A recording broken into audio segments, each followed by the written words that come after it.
Hello, this is Damelis, and today I'm going to talk about communication failures. Communication is basically about making connection between people with more than just words.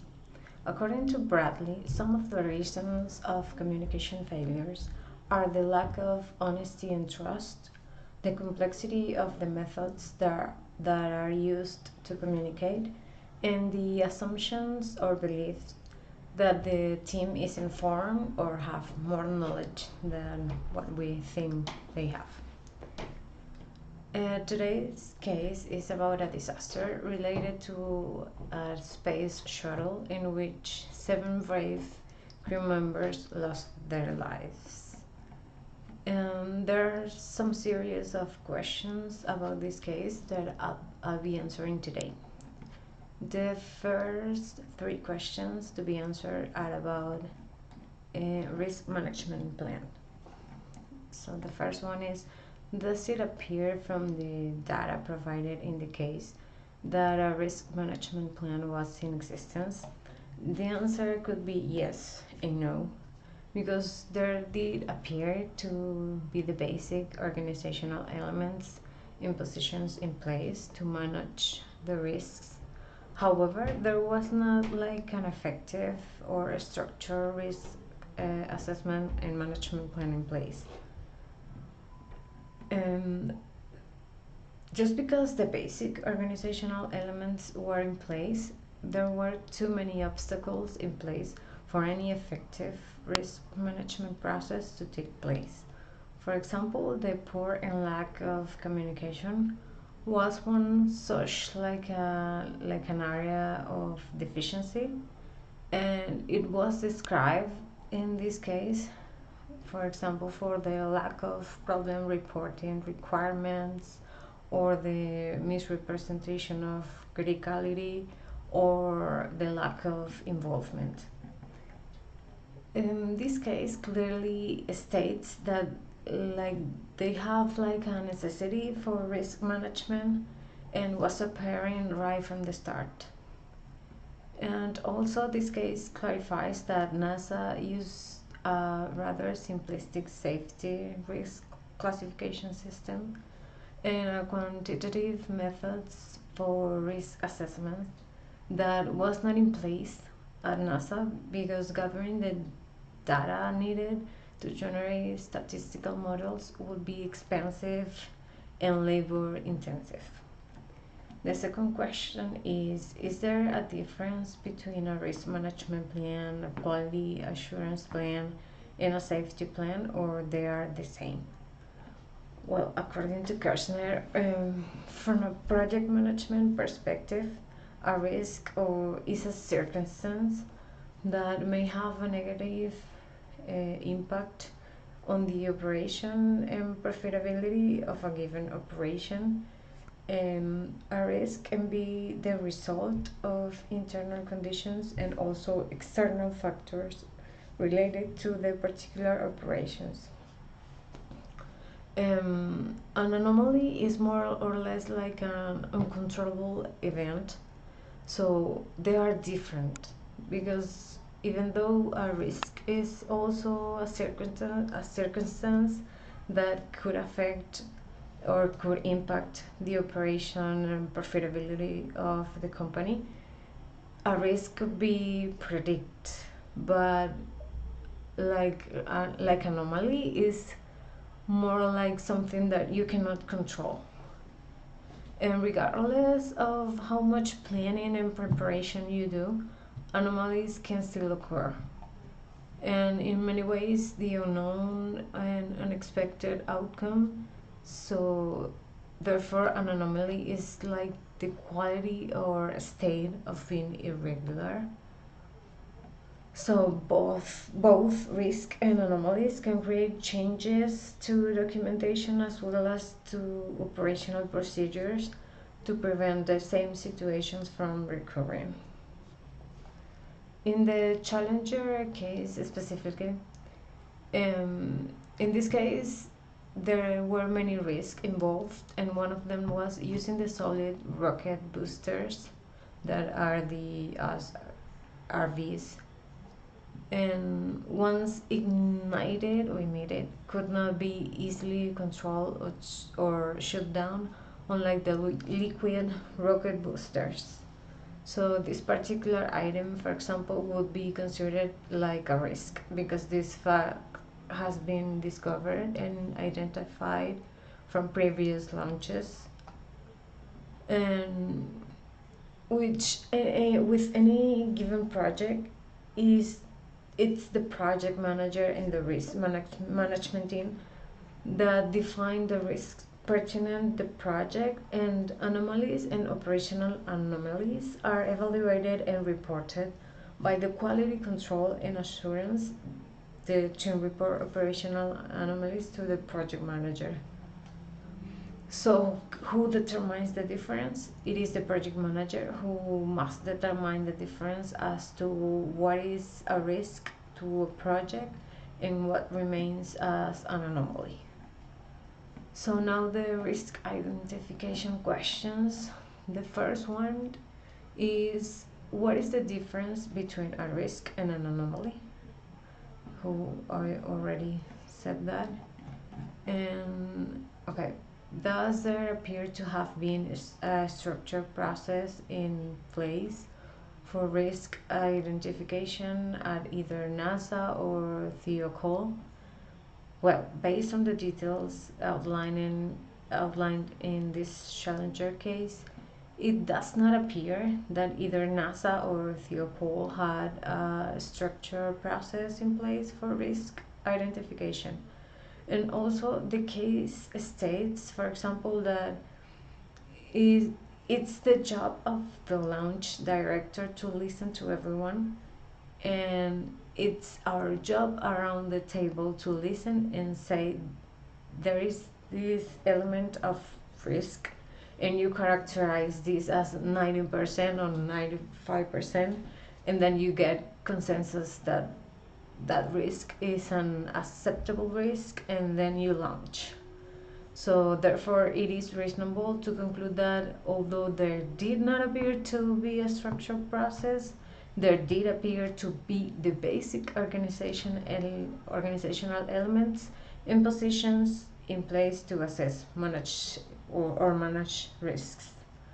So how should problems with risk identification be resolved if there exist differences of opinion between the customer and the contractors?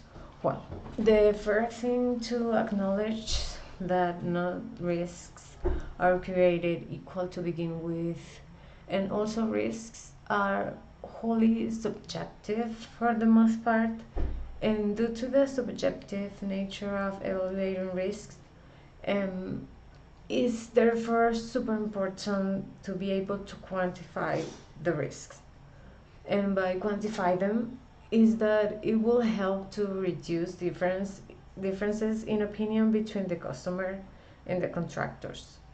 Quantifying risks will also help managers to prepare for unwanted circumstances, and also in order to demonstrate the company's responsibility of prudent decision making, a good faith attempt must be made to project and calculate the potential hazards of a different kind of decisions. So at the end, if there is like a differences of opinion between the customers and contractors, regardless of who discovers the risk, both teams have to acknowledge the potential problem, and if one party disagrees with the risk stated by the other party, it's in the end like the customer's choice on what decision to make. So the best a contractor can do is present their quantifiable data in recommendation to the customer and hope the customer takes like their advice. So now about risk quantification. The first question is, given the complexity of the space shuttle program, it is feasible or practical to develop a methodology for quantifying risks, or should each situation be addressed individually.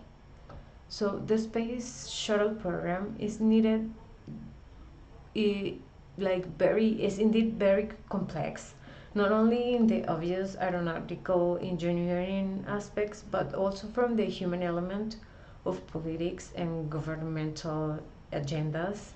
And with this perspective in mind, it would indeed be feasible or possible to develop a methodology to quantify the risks, but in all likelihood, it is not like realistical or practical, maybe because of the various complexities and factors listed like above. With regards to the second part, that is like, can we have both a quantitative and qualitative risk evaluation system in place at the same time? Yes, one can have both a quantitative and qualitative risk evaluation system in place at the same time. However, there needs to be a priority given to one over the other ultimately, and also weight needs to be given to the ability to quantify risk, rather than simply feelings and quantitative responses as outlined in the challenger case. So the next question is, how does one quantify the dangers associated with the ice problem? Well, at some point before the launch, while in the testing and planning phases for the shuttle, NASA or its contractors should have run tests to determine how much and what kind of impact ice would have on a shuttle launch. For example, how does the 16-inch icicles impact the launch, or once the tests and the effects of ice have been ascertained, and then it should have been determined for that, for example, X amount of ice or Y ice level would not comprise the safety of the launch. The thing is that quantifiable amount should have been documented and shared, and then used as a guideline during the lead of the actual launch. So at the end, if on the day of the launch the amount of ice is deemed or acceptable, then the team could proceed. If the ice was above the safety, then the launch should have been postponed. The next question is, how should risk quantification problems be resolved if there exist differences of opinion between the customer and the contractors? Well, one way to resolve an issue is by simple communication and seeking to understand the prospective partners, um, and also is perhaps the customer has quantified a risk in a certain way that the contractor had not considered, or vice versa. Perhaps each respective party's expert together to discuss how the risk was quantified and create a combined risk quantification analysis. So the next question is, if a critical risk is discovered, what is the proper way for the project manager to present to senior management the impact of the risk?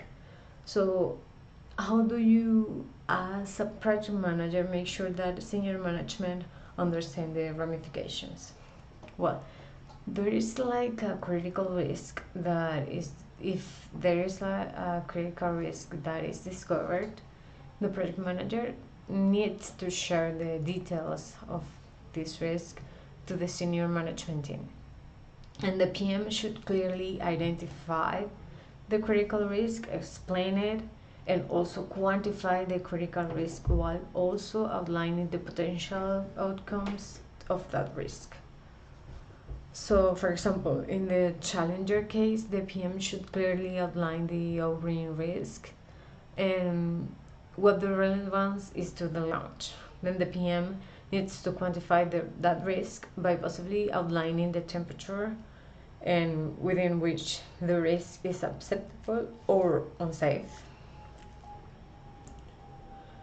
So the PM should do all of the above and also make it clear why the senior management should care about this risk so that they are like fully vested and understand clearly. The next part is the risk response, and the first question to be answered is, how does an organization decide what is or is not an acceptable risk?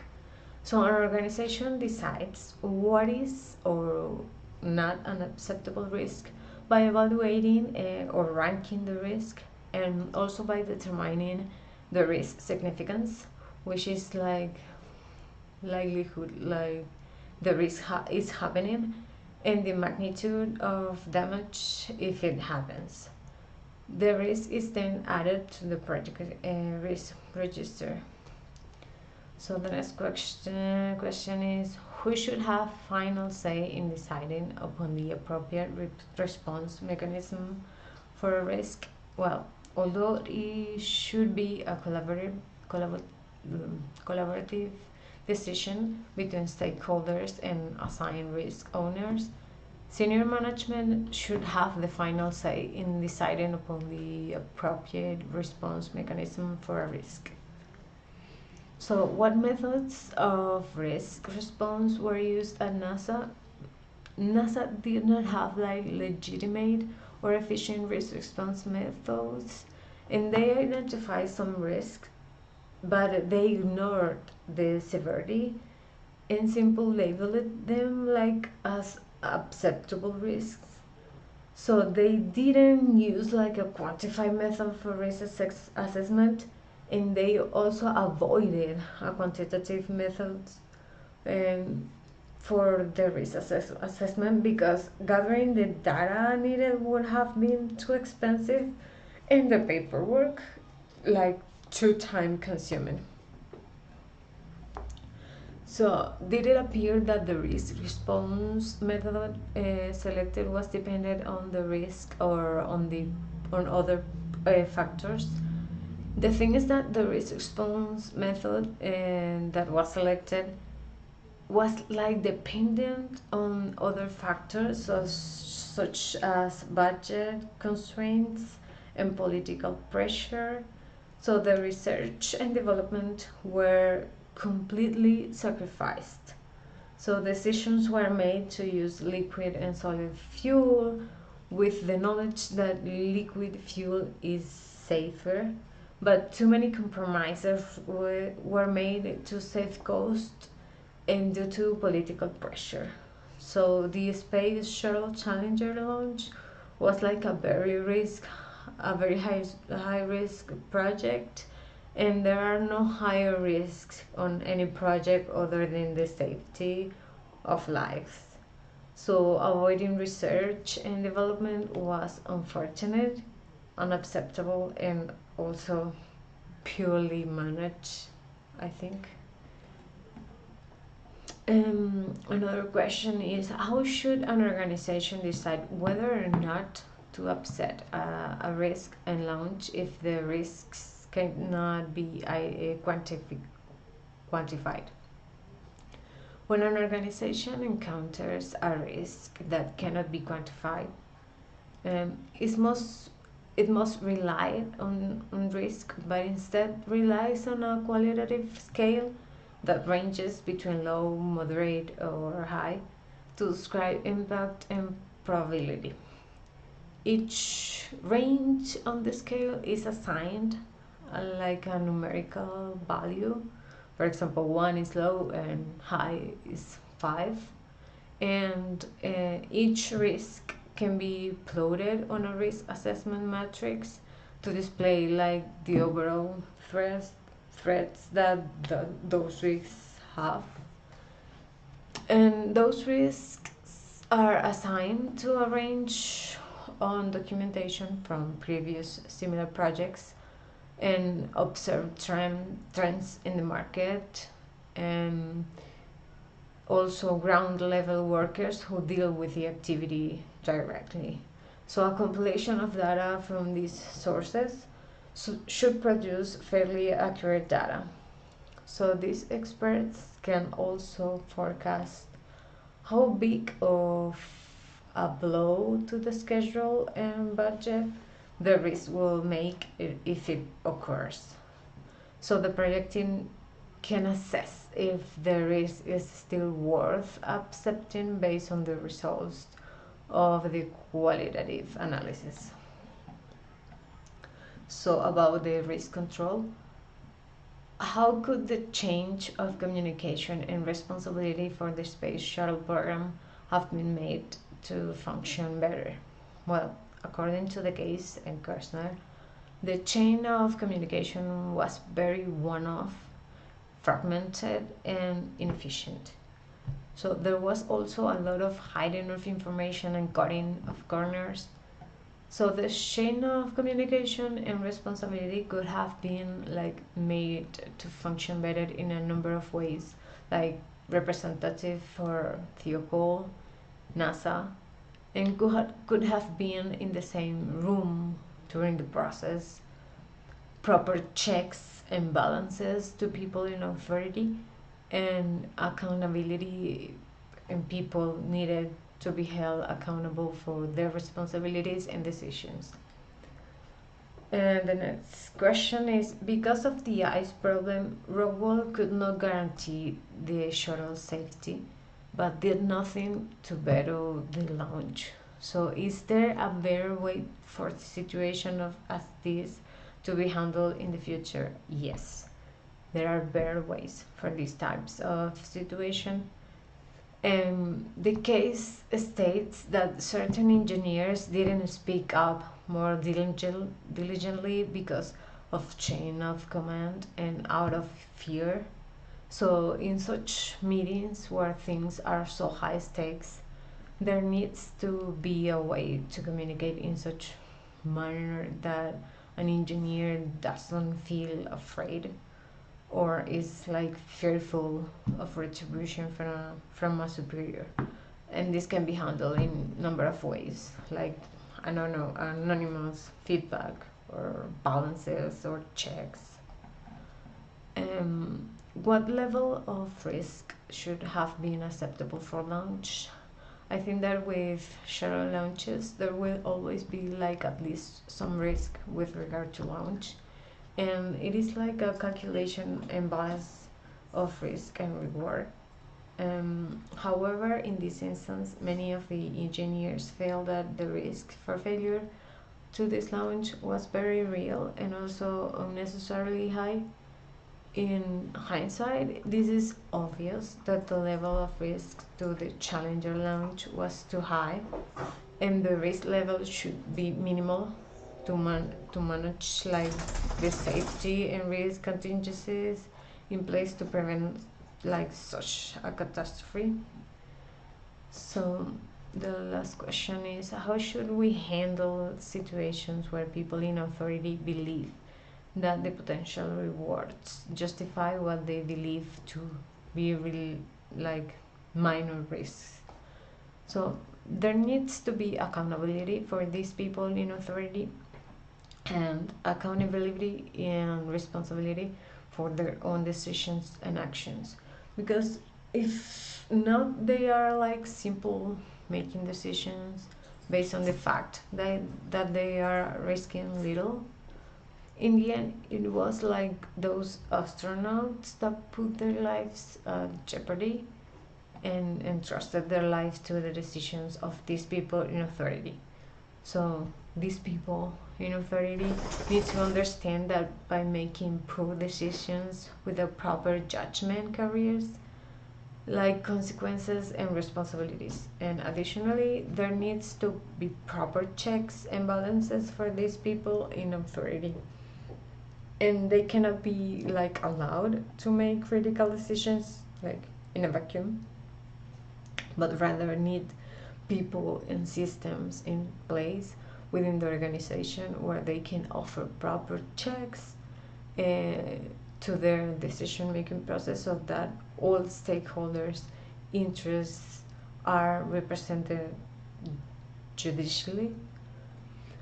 So now the last question is: if you were on a jury attempting to place liability, whom would you say was responsible for the Challenger disaster? Well, this is like a tough situation, and this is a hard question because based on this case, no one party carries like 100% of the blame, and the blame could be placed on so many of the parties involved, such as Rockwell, Thiokol, NASA. So if I were on a jury, I would like to allocate like liability across the parties involved, and if I had to select just one, so it would be NASA. So finally, just like Kashner said, almost all scientific achievements require the taking of risks. The hard part is deciding which risk is worth taking and which is not. So every person who has ever flown in space, whether military or civilian, was a volunteer. So there were all risk takers who understood that safety in space can never be guaranteed with 100% accuracy. So that's it for today, and thanks for your attention.